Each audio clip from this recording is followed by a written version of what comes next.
An unknown number sent me a video my husband proposing to a young woman by the sea.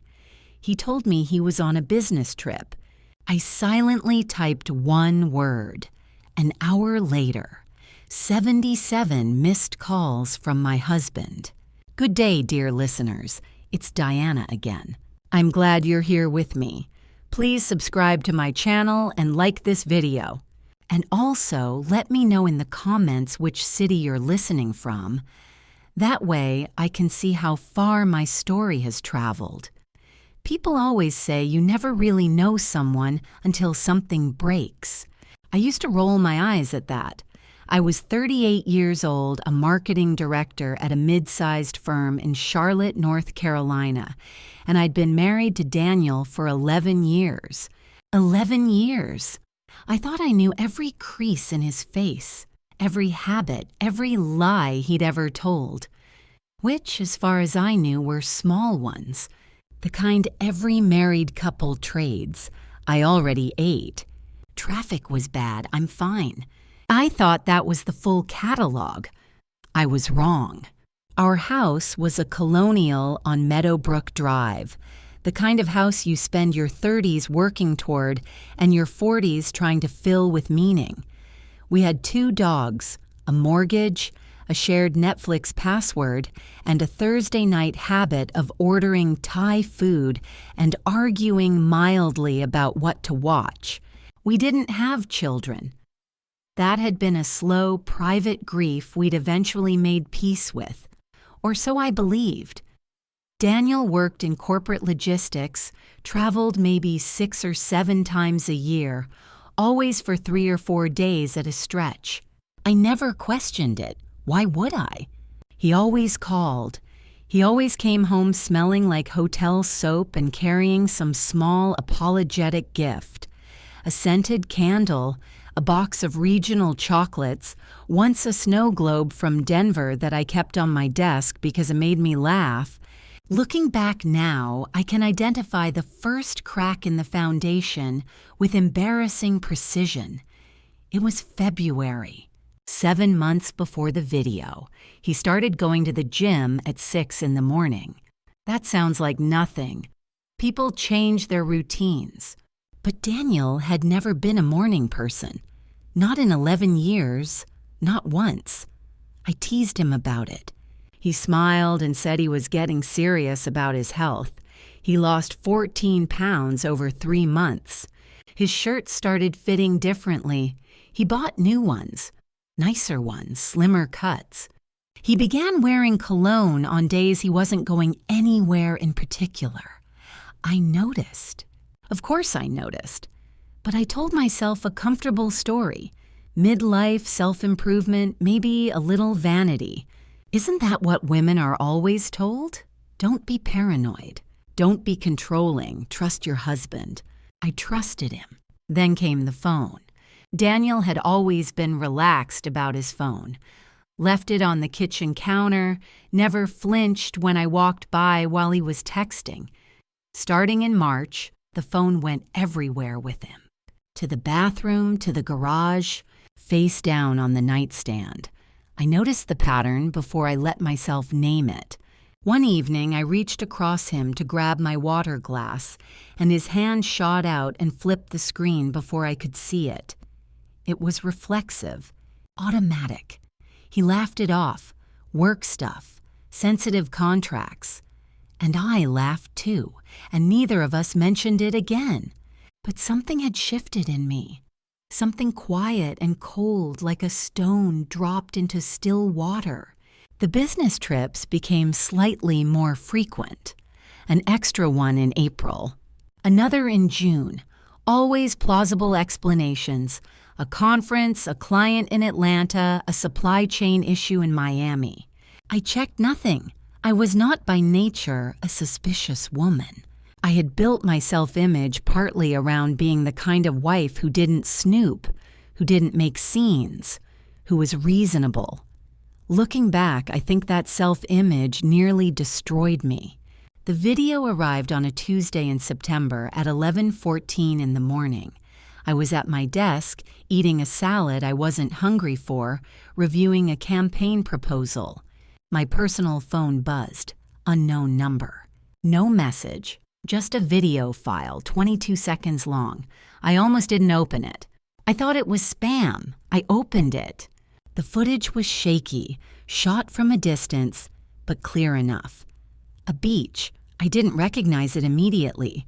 Somewhere with white sand and calm blue water. And Daniel, my husband, in a white linen shirt I had never seen, kneeling on the sand in front of a young woman with long blonde hair. She was laughing and crying at the same time, her hands over her mouth. He was holding up a ring box. I watched it 3 times. 4, 5. He had told me he was in Columbus, a 3-day logistics conference. He had called me the night before and asked if I'd remembered to give the dogs their flea medication. I sat very still at my desk for a long time. My salad sat untouched. The office noise continued around me. Keyboards, a printer, someone laughing in the hallway. The ordinary world proceeding without interruption. Then I opened my messages. I found Daniel's name and I typed one word: smile. I put the phone face down on my desk and went back to the proposal. Within an hour, I had 77 missed calls. I didn't answer a single one. I let the phone buzz against my desk like a dying insect, and I finished reading the proposal and I sent 3 emails. And at 12:45, I walked to the break room and poured myself a coffee I didn't taste. My hands were steady. That surprised me. I had expected shaking, tears, some physical signal that my life had just folded in half. But there was nothing like that. Just a strange, pressurized stillness, like the silence before a storm system moves in. By the time I drove home that evening, Daniel's calls had stopped. There were also 4 text messages. The first said, "We need to talk." The second said, "Please just pick up." The third said, "It's not what it looks like," which, even in that moment, struck me as an almost insultingly lazy thing to say about a video of a man proposing to someone. The fourth said, "I love you. Please call me." I read all 4 in my driveway, sitting in the car with the engine off, and I felt something clarify inside me. Not rage, not yet, something colder. More useful. I went inside, fed the dogs, and opened my laptop. The first thing I did was make a list, not an emotional list, a practical one. Assets: the house, jointly owned, purchased in 2019 for $487,000, current estimated value approximately $610,000.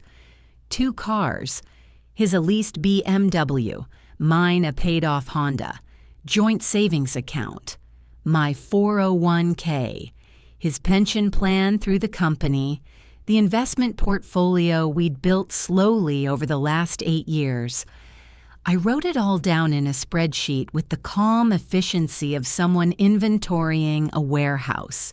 Then I made a second list: evidence. What I had, the video, saved to my phone and immediately airdropped to my laptop and emailed to my personal backup address. 22 seconds of Daniel kneeling on a beach with a ring.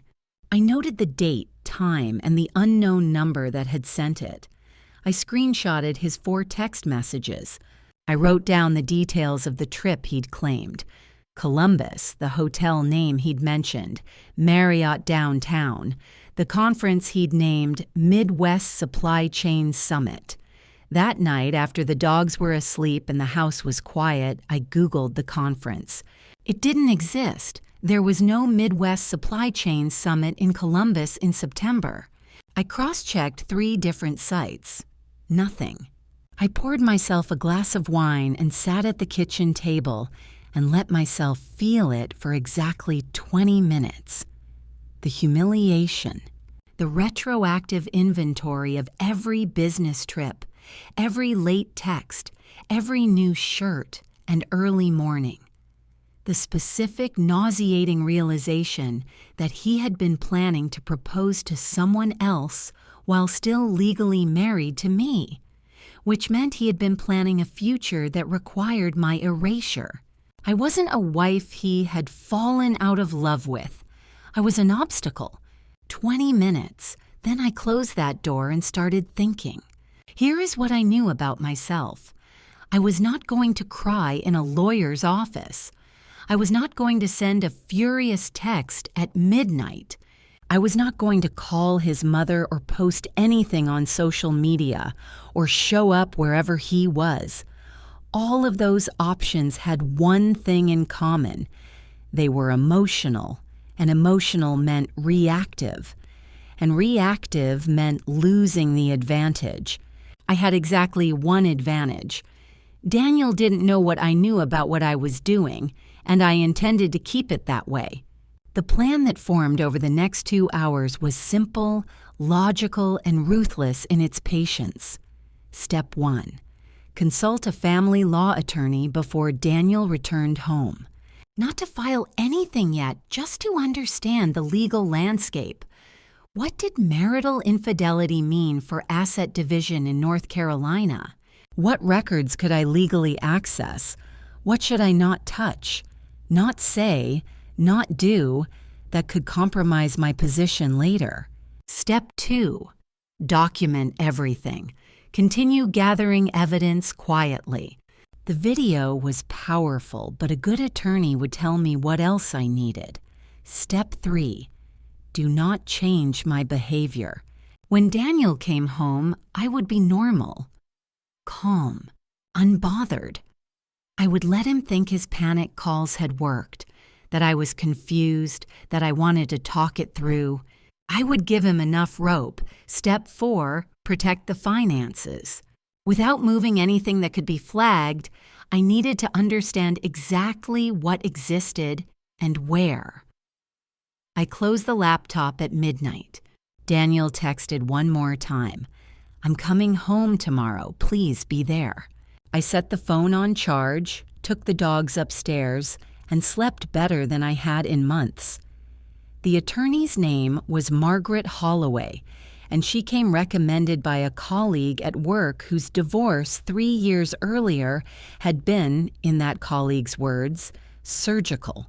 I called her office at 8 a.m. the morning after the video. I got an appointment for that same afternoon. A cancellation slot, 50 minutes, $300 consultation fee. Her office was on the 14th floor of a glass building downtown. Tasteful and calm, the kind of space designed to make people feel that chaos could be organized.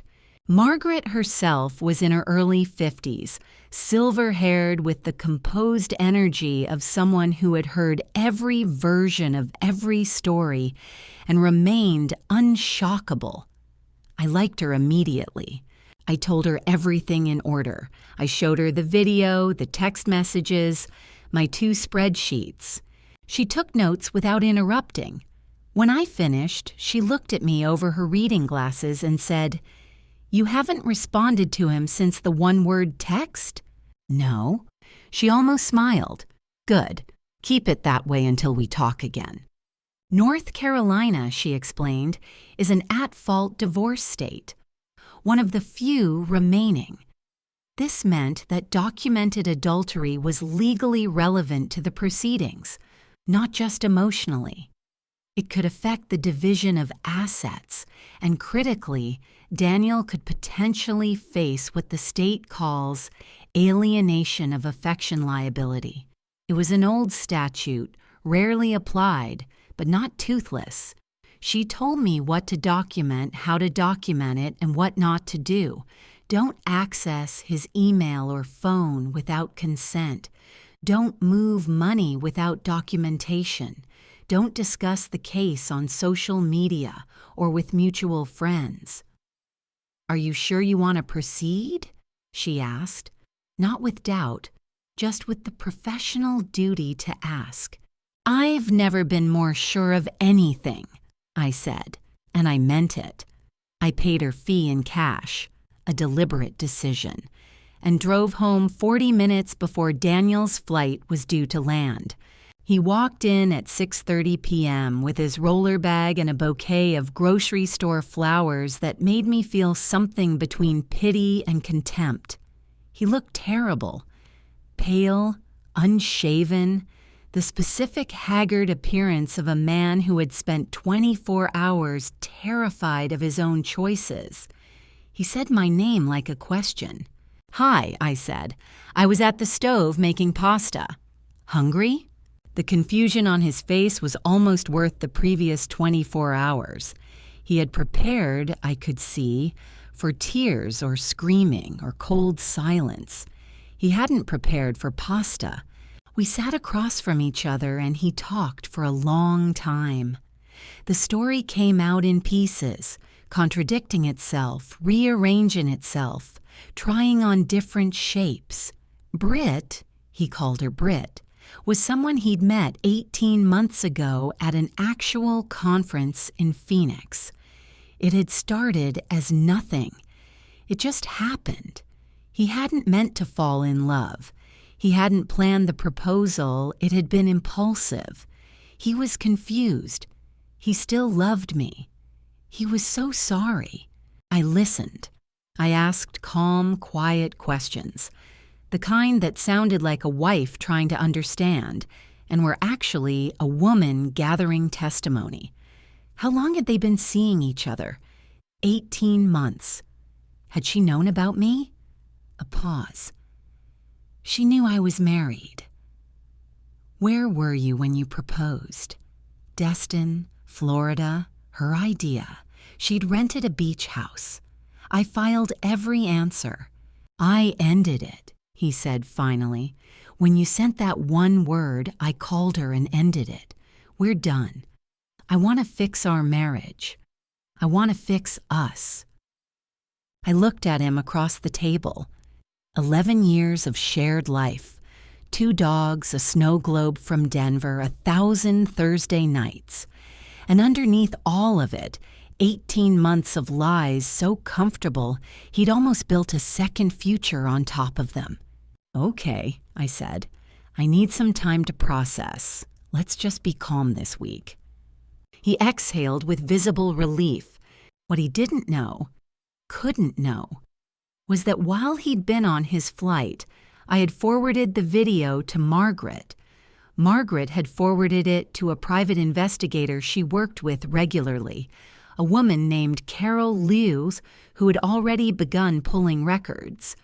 Flight manifests were public information under certain conditions. Hotel receipts, if paid on a joint credit card, were accessible to both account holders. Daniel had been sloppy because he had never imagined he'd need to be careful. The first document Carol sent me arrived 3 days later, a credit card statement showing 18 hotel charges in 12 months across 7 cities, every one of them on trips I had known about and believed. $62,000. That was what his double life had cost, charged partly to accounts that held our shared money. That was the moment I stopped calling it a marriage. I started calling it a case. Margaret filed the initial separation papers on a Thursday morning, 3 weeks after the video. I had not told Daniel they were coming. I had been, as promised, calm. Attentive enough to seem like a woman working through her pain privately. Distant enough that he'd started walking on eggshells. He'd stopped going to the gym at 6. He'd started coming home early. He'd made dinner twice. He was performing the role of a reformed man with the desperation of someone who knows the audience is unconvinced. The process server reached him at his office at 10:15 a.m. His assistant called me 12 minutes later. "Daniel asked me to let you know he's on his way home." In the careful tone of someone who had been given a script and didn't understand it. I thanked her and sat down. He came through the front door 40 minutes later with a face I had never seen before. Not remorse this time. Something harder. "You filed," he said. "I did."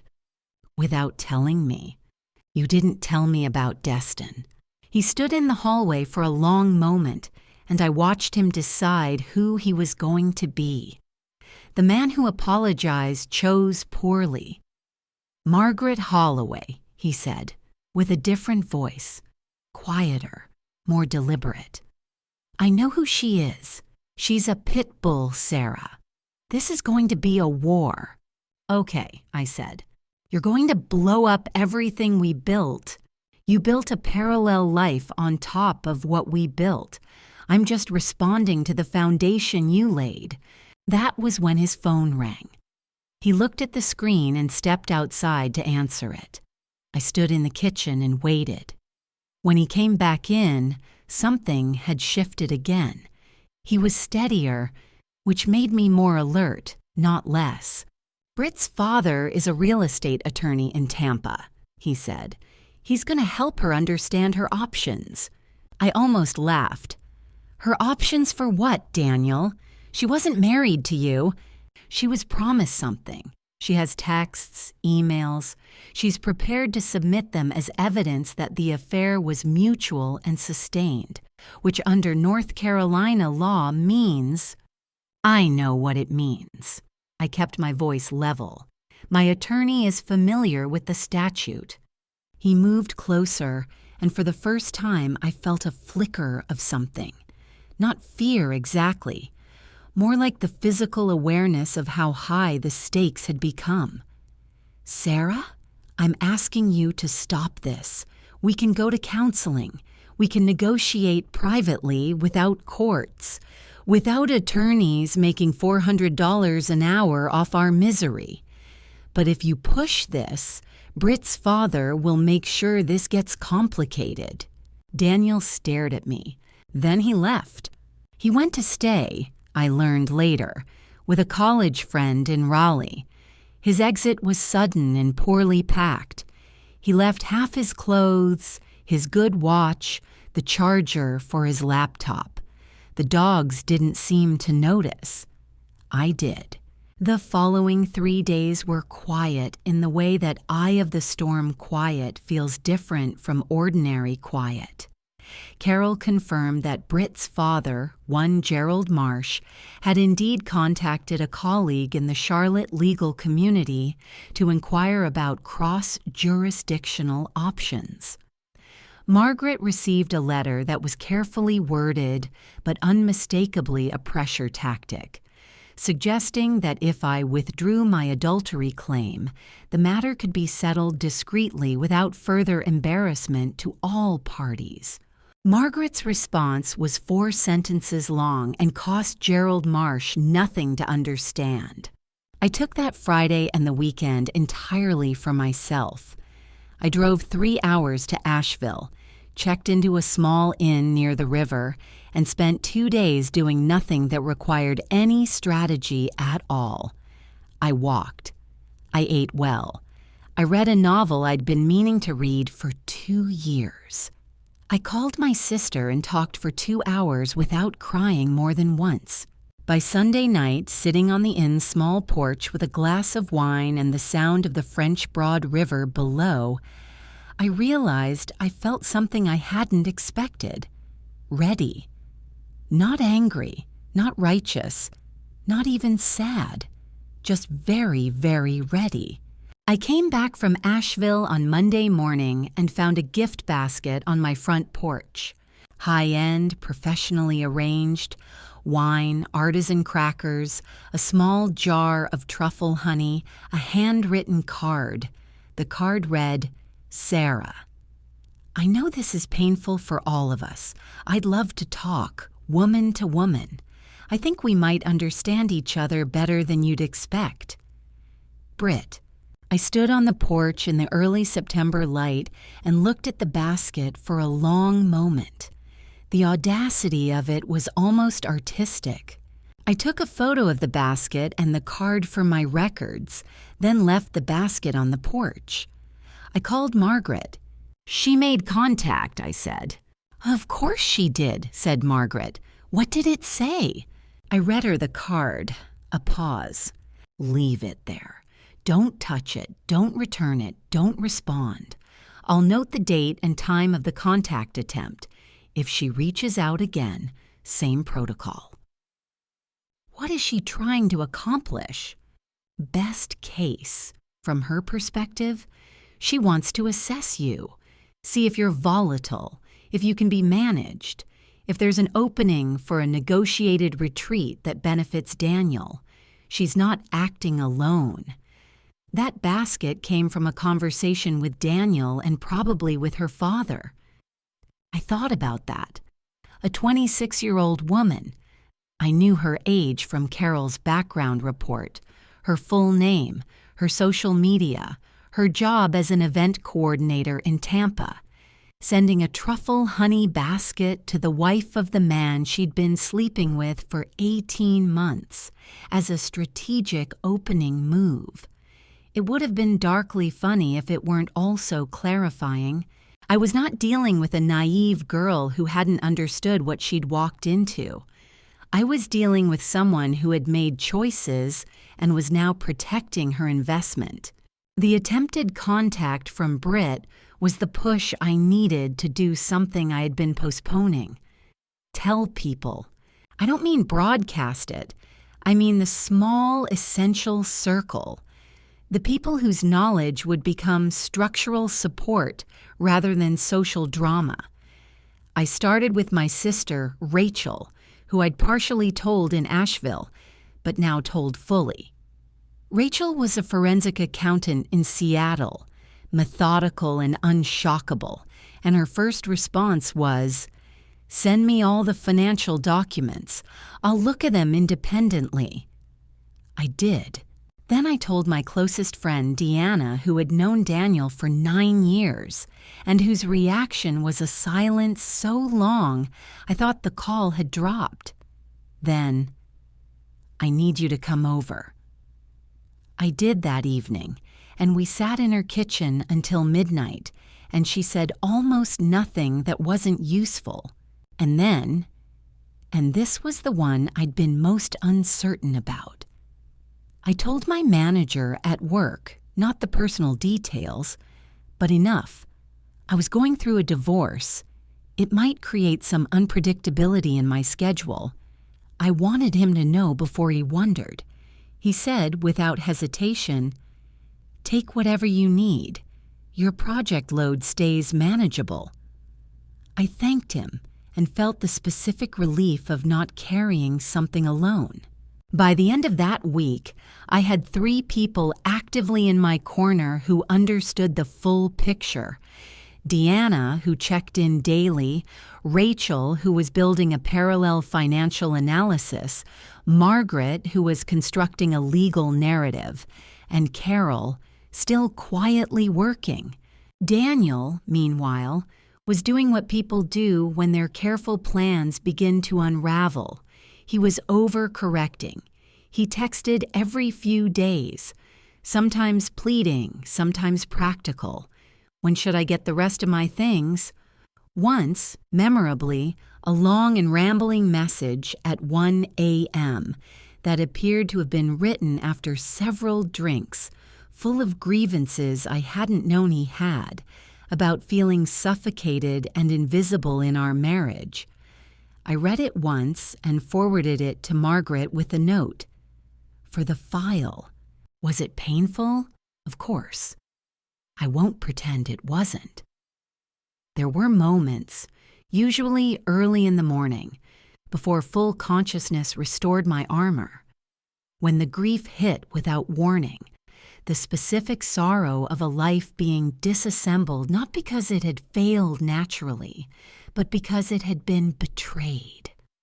11 years, I had loved him honestly, but grief and purpose can coexist.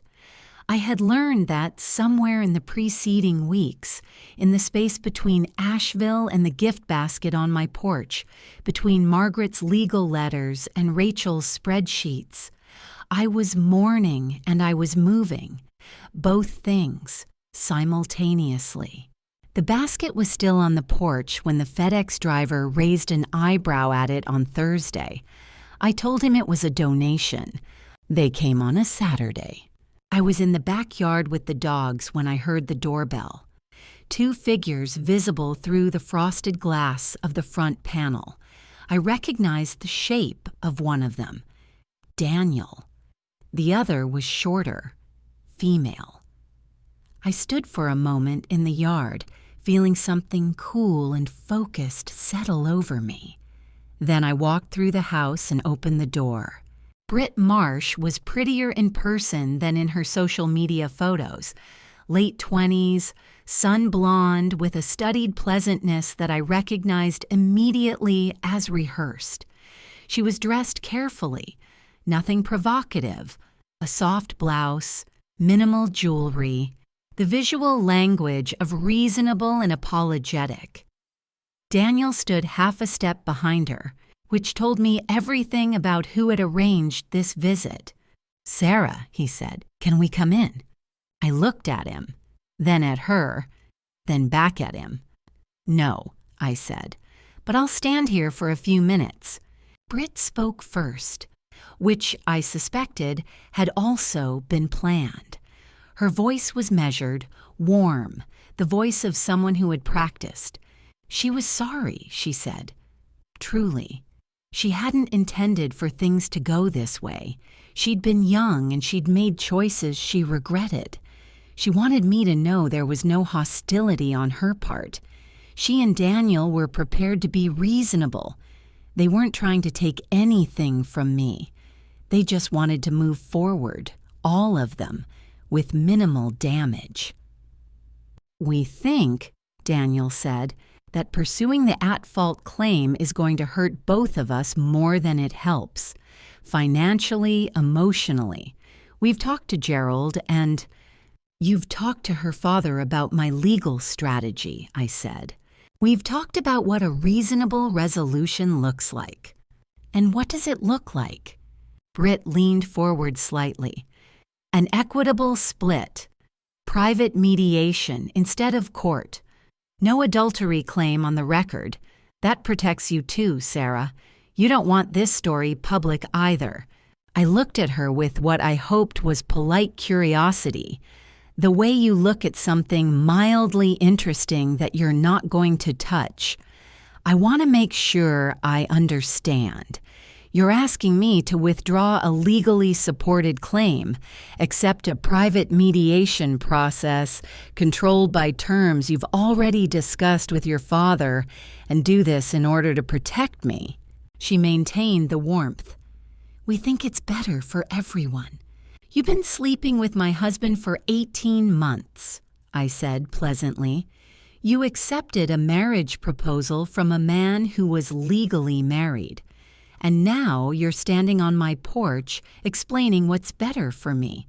The warmth flickered. Not gone. She was disciplined. But the temperature behind it dropped by several degrees. That's not a productive framing. It's the accurate one. Daniel stepped forward slightly. "Sarah, be realistic. Gerald has resources and he's prepared to use them. Dragging this through court is going to be expensive and public, and it's going to take years. Is that really what you want? You can walk away with a fair settlement now without the circus." And there it was. The threat dressed up as advice. Gerald's resources. The implied cost of refusing. The word circus, designed to make me feel like the problem. I had known this moment was coming. I had rehearsed it, not with scripts, but with clarity, understanding exactly what I would and wouldn't accept and why. "I appreciate you coming in person," I said. "It tells me a lot. Margaret will be in touch about scheduling." "Sarah, I'd like you to leave my property now," I said, and I held the door edge and waited. Britt's composure broke for just one moment. A flash of something real beneath the rehearsed warmth, something that looked like fury. Then she collected herself, touched Daniel's arm, and turned toward the car. Daniel stayed a second longer, looking at me with an expression I couldn't entirely read. Part plea, part calculation, part something that might have been distantly respect. "You're making a mistake," he said. "Maybe," I said. "Drive safe." I closed the door.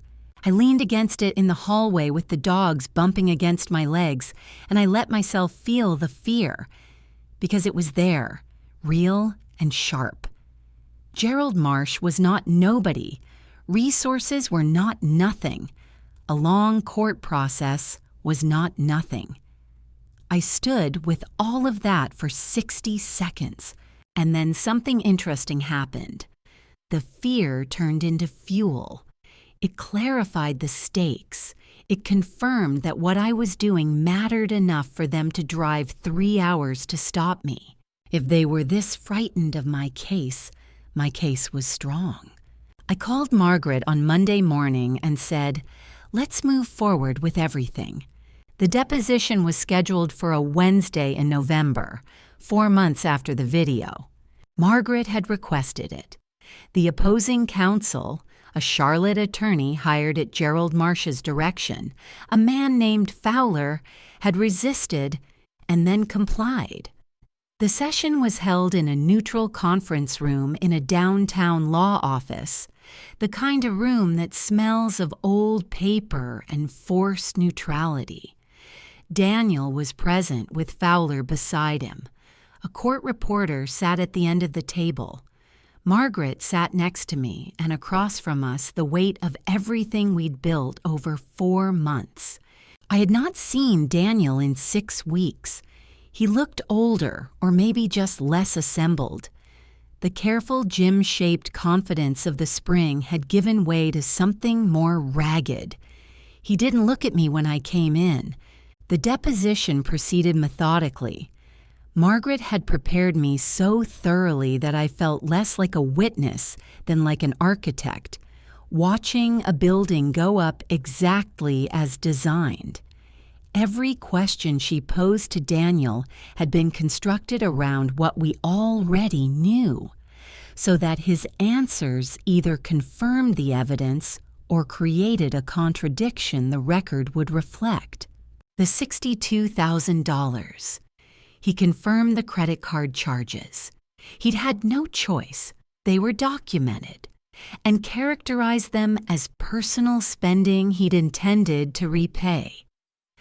Margaret produced the statements with dates precisely matching the hotel bookings Carol had mapped. The paper trail didn't lie, the conference that hadn't existed. Fowler objected to the line of questioning. Margaret waited and continued. Daniel confirmed he had attended no conference in Columbus in September. He'd been in Destin. He'd told me Columbus. Yes, he acknowledged that. Then Margaret introduced the phone records. Carol had obtained, through proper legal channels, 18 months of cell tower data for Daniel's phone, the kind of record that shows not what was said, but where the phone was. It placed him in 7 cities on 7 separate trips. All 7 matched hotel charges on the joint credit card. None of the 7 matched the destinations he had told me. Fowler's objections became more frequent. Daniel's answers became shorter. The confident man who had stood on my porch and used the word realistic had been replaced by someone who was calculating in real time how much he'd underestimated the preparation on the other side of the table. But the real moment, the one I had been waiting for, the one Margaret had engineered with the patience of a chess player who sees 12 moves ahead, came in the final hour. Gerald Marsh, Britt's father, had submitted a supporting declaration claiming that his daughter had been deceived by Daniel, that Daniel had represented himself as separated, imminently divorcing, with his wife's knowledge and tacit consent. The declaration was designed to shift moral and legal weight away from Britt and onto Daniel, reducing her culpability while increasing his. Margaret had predicted this. She introduced a single exhibit, a text message exchange between Daniel and Britt, dated 4 months into the affair, in which Britt wrote, "Does she actually know about us?" And Daniel replied, "She suspects, but she's not going to do anything. You know how she is." And Britt replied, "Good. I just need to know we're protected." The room went very quiet. She had not been deceived.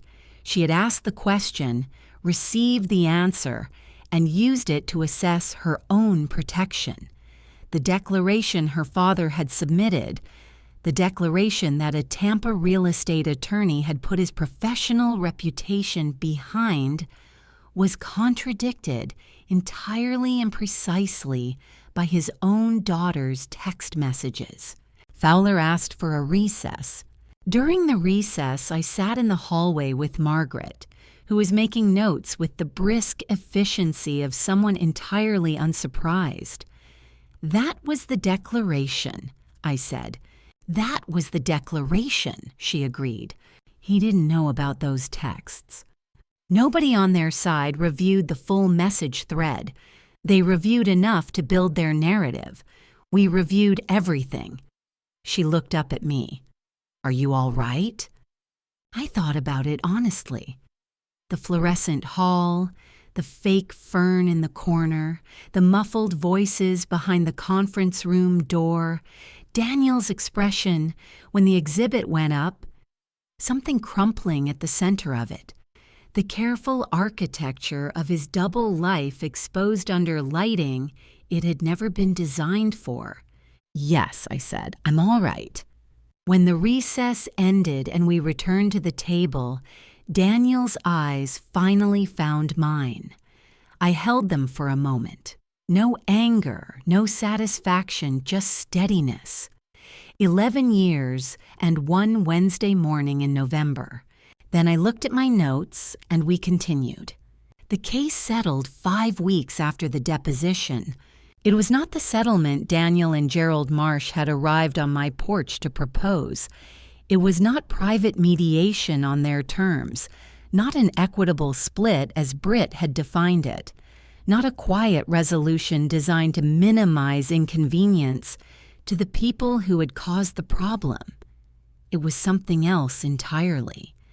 The kind of outcome that happens when one side has spent 4 months building a case with precision and patience, and the other side has spent 4 months assuming the woman across the table would eventually fold. She didn't fold. North Carolina's family law applied with documented adultery and Rachel's independent financial analysis, confirming the $62,000 in marital funds misappropriated for the affair, produced a result that Fowler had privately advised Daniel to accept before it reached a judge. According to Margaret, who heard it from a colleague, Fowler had told him in plain language, "The record is what it is. You don't want a judge reading these documents aloud in open court." Daniel had taken the advice. Reluctantly, visibly, and too late to change the architecture of what he'd already lost. I received the house, its full value, bought out against Daniel's share of the joint investment portfolio, with an additional offset for the documented marital waste. Rachel's analysis, what Margaret submitted as a financial affidavit, itemized every charge with cross-referenced hotel records, flight data, and restaurant receipts. $62,000 had been spent. $62,000 was reflected in the settlement. Rachel had done the work with the calm thoroughness of someone who finds injustice in financial documents personally offensive, and I will be grateful to her for that for the rest of my life. My 401k remained entirely mine. Daniel's pension, partially accumulated during the marriage, was divided, and my share was significant. The joint savings account, largely untouched through the proceedings, was split with an adjustment for the documented waste. His leased BMW was his problem. My Honda was mine, paid off and uncontested. The legal costs were allocated partially to Daniel by the court's discretion, given the conduct documented in the proceedings. That allocation alone represented a number that made Fowler wince visibly during the final review session, according to Margaret, who described his expression with characteristic understatement as not pleased. Gerald Marsh's declaration was not withdrawn. He hadn't the grace for that. But after the deposition exhibit contradicted it on the record, it carried no practical weight. The move he had calculated as protective cover for his daughter had instead placed his professional credibility alongside a document that directly contradicted it. Britt's text message, "I just need to know we're protected," appeared in the filed record, a precise and permanent rebuttal to a declaration her own father had signed. Records, I should note, are public. I felt nothing particular about that. I had not planned it. I had not wanted it specifically. I had pursued what was mine through legitimate means, and the record reflected what had happened. If the record had consequences for others, those consequences were the natural result of choices they had made freely, with full knowledge of the risks, over 18 months. Daniel called me once 3 months after the settlement. I don't know what he intended to say. He started with my name, his voice carrying that particular tone of a man who has rehearsed an opening and is uncertain about everything after it. I interrupted quietly before he could find his footing. "I wish you well, Daniel," I said. "Please don't call again." I meant the first part. That surprised me even as I said it. The genuine absence of a wish for his suffering. He had caused enormous deliberate damage to a life we had built together. The law had responded proportionally and without sentiment, and I was done. Not performing done. Not strategically done. Genuinely, completely finished carrying the weight of what he had chosen. He didn't call again. Margaret sent me a bottle of champagne when the final documents were signed. A small one with a note that said simply, "Well done." Carol Liu sent an email that was 3 sentences and entirely professional, which somehow felt like exactly the right register. Rachel flew out from Seattle for a weekend, and we hiked part of the Appalachian Trail in the cold November air and didn't talk about the case much at all. We talked about other things, better things. The way the light hit the ridge in the late afternoon. Plans she had. Plans I was beginning to form. The day the house transfer finalized and Daniel's name came off the deed, I sat in the kitchen. My kitchen, legally and completely and finally, with both dogs warm and heavy on my feet and a cup of coffee growing cold beside me.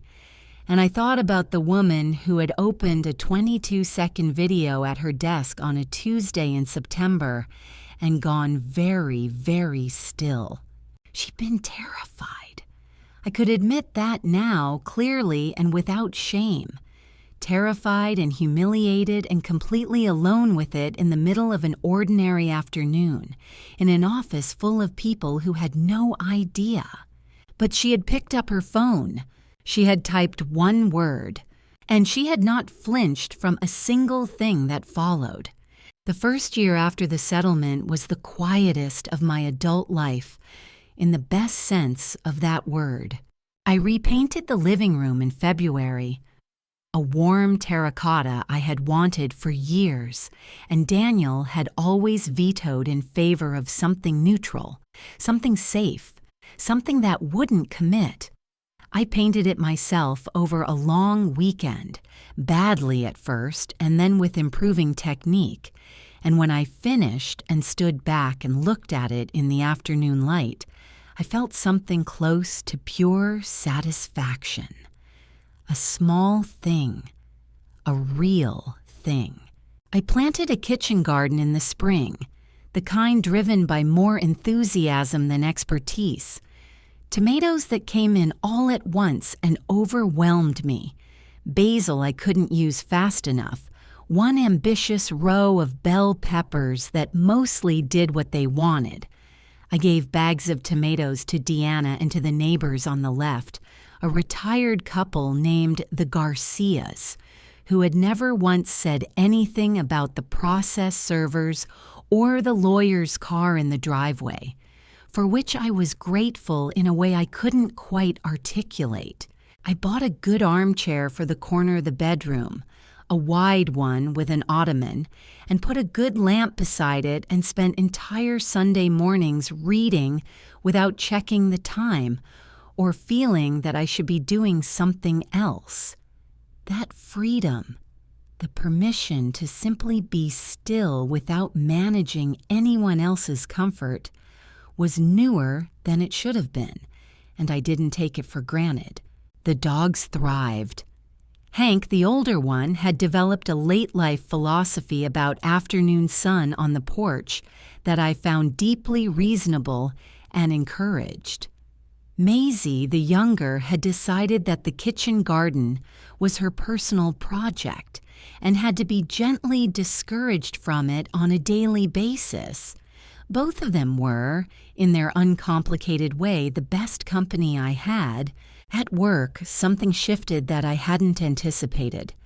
The quiet competence I'd carried through the previous 9 months, the managing of significant complexity without visible distress, the showing up, the delivering, had been observed by people who noticed such things.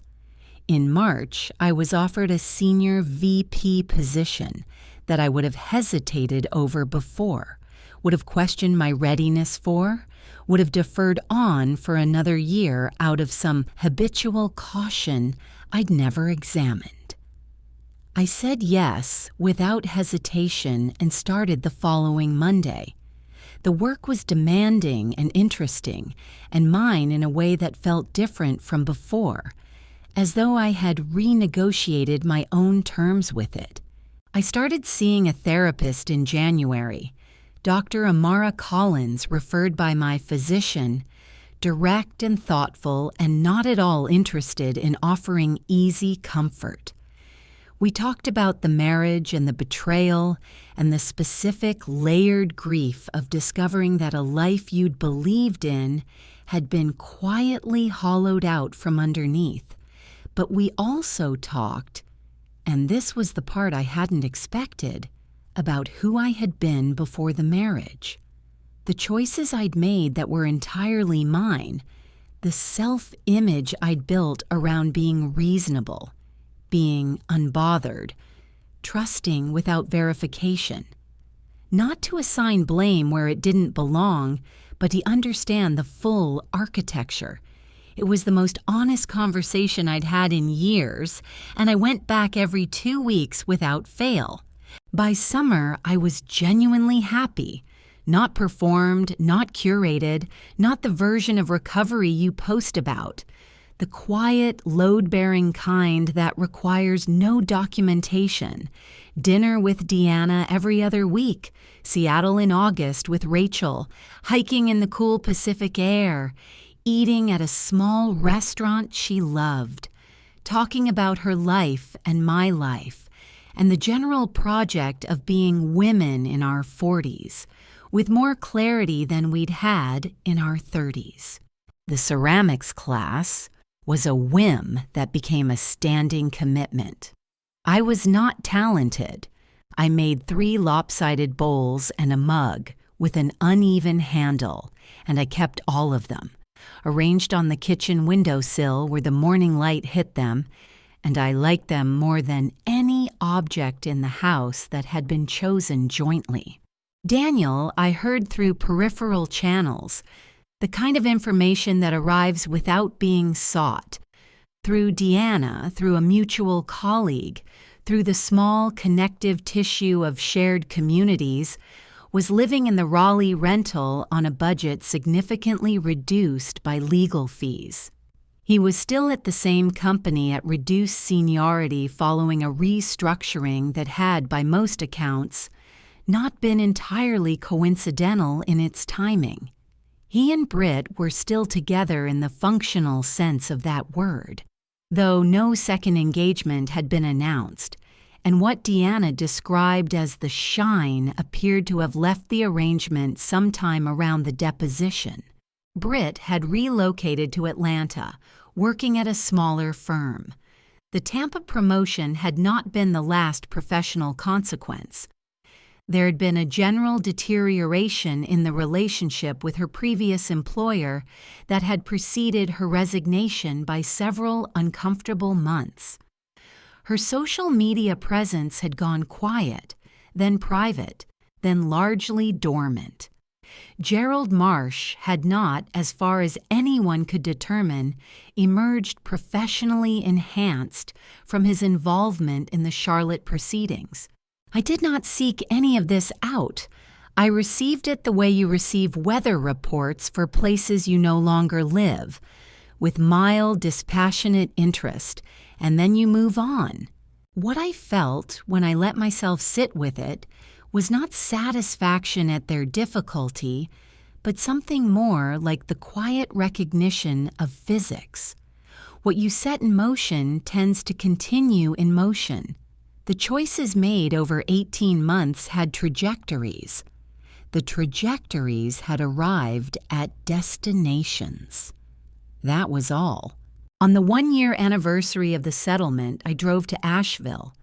The same inn, the same porch, the same river running fast and cold below. I sat with a glass of wine and the sound of the water and the early November dark coming in over the mountains, and I thought about very little in particular. I was 40 years old. The terracotta walls were waiting at home. There was basil on the counter. The dogs needed their morning walk. I finished the wine, went inside, and slept without dreaming. I told this story